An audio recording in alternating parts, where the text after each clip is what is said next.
Just to let you know, we'll be taking you actually out to a location today, which was called the Old Coronet location, located in Kitchener, Ontario. Yes, this location we actually previously investigated as our paranormal team, and we have several stories and documented evidence that we're going to show to you today. Wasn't there a couple of actually in 1972 that actually had a free reception there? Yes, I believe you know them, and we have them on the show today as well for our interviews today. So. Plus also somebody else that actually used to hang out actually at this location. So just sit right back and enjoy. This part of the show, we are talking about the old Cornet episode, and I have with me here Regina. She used to be a patron of the old Coronet Hotel at the time. So we wanted to bring her in today and just talk to you a little bit about what she sort of experienced there. So do you mind starting with just telling us sort of what you went there for to start with? I went there for drinking, which is the lower level, which is the kind of the cheaper drinking. Sometimes I had a band, and the rougher crowd. Bands a lot because it was a good price. Drank downstairs first for cheap, and then you would go upstairs where it was more expensive. Even my dad went downstairs at the Coronet. So if you were, know the waitress. Yeah. And the bikers sometimes would get in a fight, but they would never bother people out of the blue, kind of thing. Right. So they would keep to themselves, but. Yeah, they would keep, if they were going to fight, it was usually with another biker. They wouldn't bother other people, and there weren't that many fights that you'd be scared of. We're here with Bob. He was a former guest at the Old Cornet, the episode that we are now doing for the show. So we wanted to interview him to find out what he actually experienced while he was there for an event that he had. So can you tell us a bit about the event that you had there? Our event was our wedding. We had our wedding supper at the Coronet. New owners had taken over, and they paid pretty well for our whole wedding. All we had to do was pay for it and try to change the image of the hotel. Yeah, because that day you want to change it from the motorcycles to a better image. But downstairs it was a lot of fun. I went downstairs and the band was there and everybody had a good time. But as I said, he was trying to change the image of the old Coronet. What was the atmosphere of the hotel like at that time compared to the time when the bikers owned it? Was it getting better or still rough? It was getting a lot better. Yeah. All the hotel owners in Kitchener, Waterloo got together to try to change the image of their hotels. Oh, so around the whole city, not just at the Coronet? City, yeah, not just the Coronet. They got together to try and change the image of the hotels in Kitchener, Waterloo, trying to get the motorcycle gang out at the time that had owned it. Did the Bikers gang own more than just the Coronet at the time? They owned several hotels? They owned the Sulphur Hotel in Cambridge and a couple other places. Okay.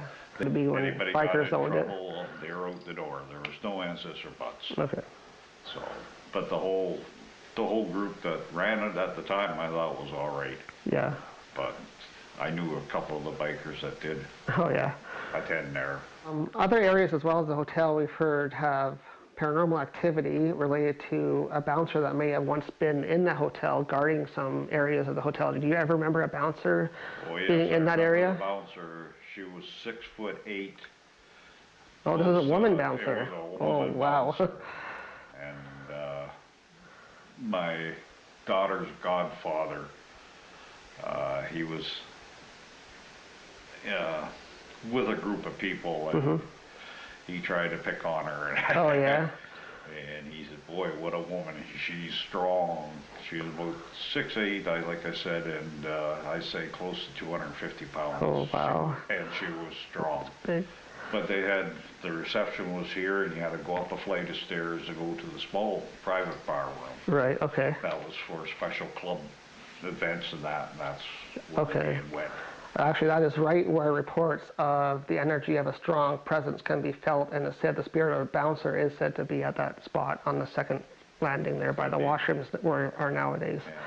So that's could corroborate that report. So, well, thank you very much, Bob, for being on the show today about the old Coronet episode. We appreciate you coming into the studio and talking about your experiences there today. Old Coronet. Now, let you know, this property originally used to stand on the outside of Kitchener. And that one time it originally was also owned by Saint's Choice or else House Angels. So it was a great tragedy that has also happened here. There was a paranormal team that actually came here a couple times, approximately 5 times, to investigate this location. They've actually led us to actually bring forward to you is some great EVPs. Now, EVPs stand for electric voice phenomena. And there's also some great photos that we will be glad to show. Now, right down the hall, with the far back end, they take a picture actually of an apparition of a leg right in the back. That was the very first time. Now, also underneath the first time, though, is the other founder was actually at the far end, which is actually a dirt tunnel. Now, they were doing some video recording and also some EVP recording. Now, the one thing though that they did get though was actually some great EVPs. It was Class AE. Now, one other time though that they were actually here, just behind myself, underneath fast motion, and the video was actually completely slowed down, which we'll be glad to show you, is actually of a shadow person. Now, the shadow person was actually moving quite fast. Now, right when we go into the EVPs, there are actually Class A EVPs, Class B, Class C. Now, the EVP that I will be glad to actually show you, and also get you to listen to, is actually Class A. Toby, can you say hi to Trevor? Hi, Toby.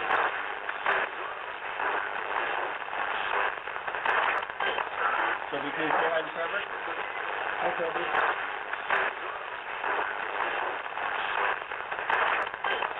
Toby, can you say hi to Trevor? Hi, Toby. Now, I'll let you know the recording though, some of you might have been able to catch it, but it's actually a question though. Hi there, Toby. Do you want to say hi there to Trevor? Which is a spirit actually located here at the old Cornet. The response back was, hi there, Trevor. Now that's Class A. Now also there's actually 2 types of hauntings. One's called residual haunting and the other one's called intelligent haunting. Residual haunting is like an old record player repeating itself over and over and over. It does not know where it is, does not know what time and decade they are. Now the other one of those is called intelligent haunting. Now intelligent haunting knows that you're fully there. It will fully interact with you. So if you're like the EVP, if you want to say hi there, Toby, reply back was, hi there, Trevor. To the women's washroom of the old Coronet, upstairs on the 2nd floor. We, as the Guys Paranormal team, have investigated this location before, and we actually caught several EVPs of a small little boy, around 5 or 6 years old, that is actually looking for his mother. We know this because of what he said in the EVP, and I will play that for you now on this little device I had. I felt motion, like energy motion. No. I felt motion, like energy motion. No. Okay, if you heard something there just after the woman speaking, then you'll hear the EVP, and then the same woman speaks again after. So I'll play it one more time. I felt motion, like energy motion. No. Okay, in this EVP, we actually picked up that he says mom. So we also caught another EVP a while ago in the same location with the same word in it, which was mom. So we definitely know he's lost and looking for his mother. Now, what I'll be doing is actually showing you another tool that we like to use. This is a new tool that we have. It's called an HTO, which stands for Haunted Trigger Object. And basically what it does is it's a device here that has a cord that connects to anything metal. Now, it can be a toy, it can be a dish that you have your trigger object set into or whatever. But in this case, we chose a little toy truck because the little boy, and he might like to play with the toy. So if he chooses to move the toy, it will sound an alarm and also do a visual light display on the front. So I'll demonstrate now how this tool works by moving the truck just a little bit.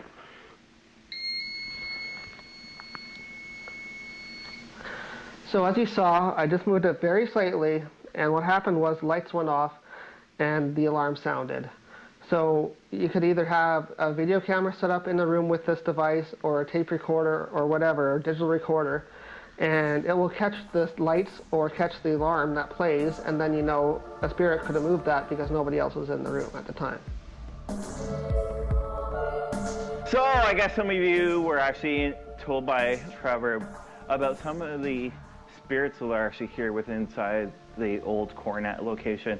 Now the one thing though is we're coming down the old hallway. actually to do with right where the rooms used to be. But earlier, what we did was we did actually interview Regina, and she was telling us a little story about right when she was younger. Her and her girlfriend actually decided to come out in the hall, try to find actually right where some of the stars were actually staying while they were performing here. But they were stopped by a ghost that actually loved to travel up and down this hallway.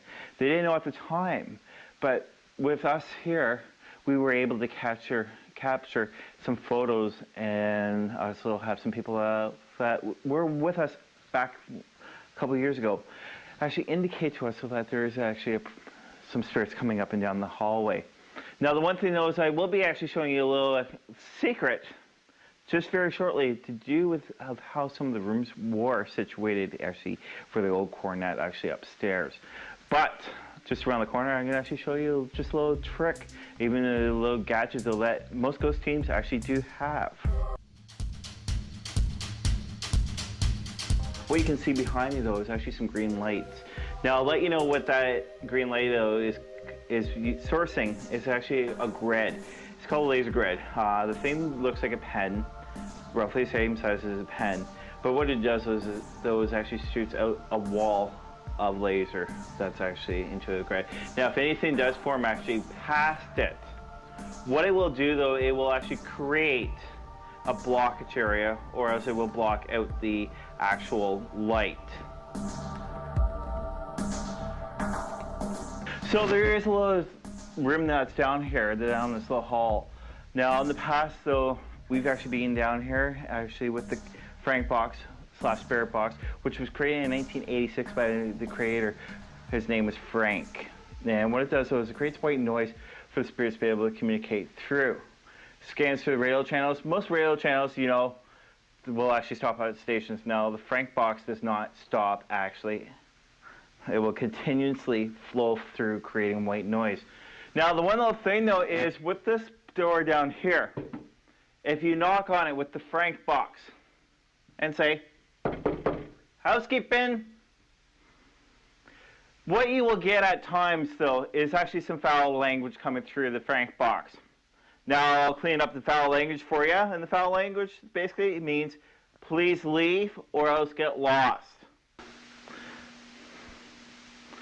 So this is one of the hotel rooms so that actually people were in quite a while ago. Now the rooms were quite large. There was usually two beds actually within inside of each unit. There was a television, one of those old 70 televisions, plus also a fridge and also a bathroom located actually within inside of here. Now what I'm going to be able to show you is actually a little architect. You can see those up here. There is a little bit of peaks coming down. Now, right now I'm actually on the outside, and the patio used to be quite big. But most buildings are originally hotels, and that they're switched into office buildings, even office rooms. Nowadays, they don't even have this little arch. Actually, to do with the indication right where the patio started and also right where the rooms were. There's one little feature actually of this building so that you can actually be able to find